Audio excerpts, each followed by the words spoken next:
In this podcast episode, Vivek Ramaswamy, a former presidential candidate, discusses his campaign, the current state of politics, and potential future roles in government. The host brings up an exchange Ramaswamy had with a previous guest who suggested he was too brown to become president.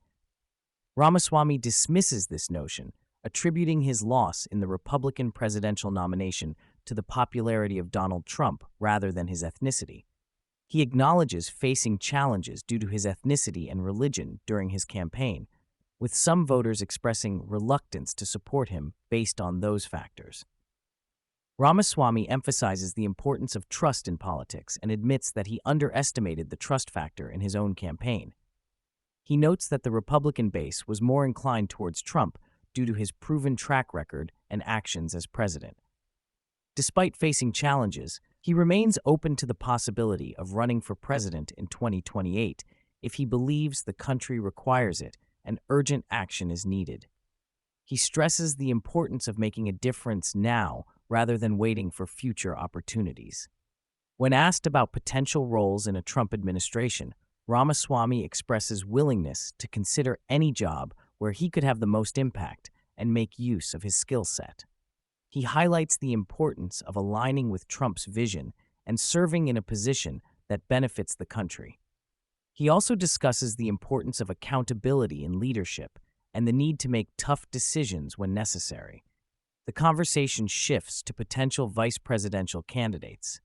Ramaswamy praises Ben Carson for his inspirational qualities and commitment to serving the country, as well as Tulsi Gabbard for her independent thinking and stance against unnecessary wars. He refrains from publicly endorsing a specific candidate, emphasizing the president's decision in selecting a vice president. The conversation then delves into the ongoing trial involving Michael Cohen and his testimony regarding hush money payments made during the 2016 campaign. Ramaswamy critiques the prosecution's case, arguing that it is politically motivated rather than a legitimate legal process. He plans to attend the trial to show support for former President Trump and observe the proceedings firsthand. Ramaswamy discusses the division within the Republican Party and the challenges they face in uniting against the Democratic Party. He emphasizes the need for Republicans to stand by their convictions and vision, rather than solely focusing on criticizing the opposing party.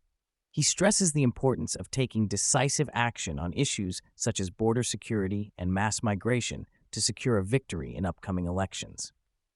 The podcast also touches on civil unrest and protests on college campuses, particularly regarding the Israel-Palestine conflict.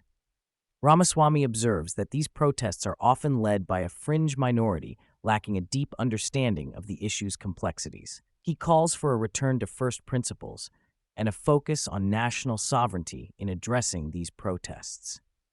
Regarding the situation in Ukraine, Ramaswamy suggests a diplomatic approach that respects the self-interest of all parties involved. He advocates for a deal that restores NATO commitments and extracts concessions from Russia to prevent further conflict escalation. He emphasizes the importance of peace and rational decision-making in foreign policy. The conversation then shifts to a clip of Nancy Pelosi speaking at Oxford University, where she faces criticism for her comments on democracy and populism. Ramaswamy praises Pelosi for attending such events despite potential opposition and highlights the need for Republicans to engage in open debates with those holding opposing views. A clip of Fareed Zakaria from CNN is discussed, where he suggests President Biden should consider reverting to some of Trump's immigration policies.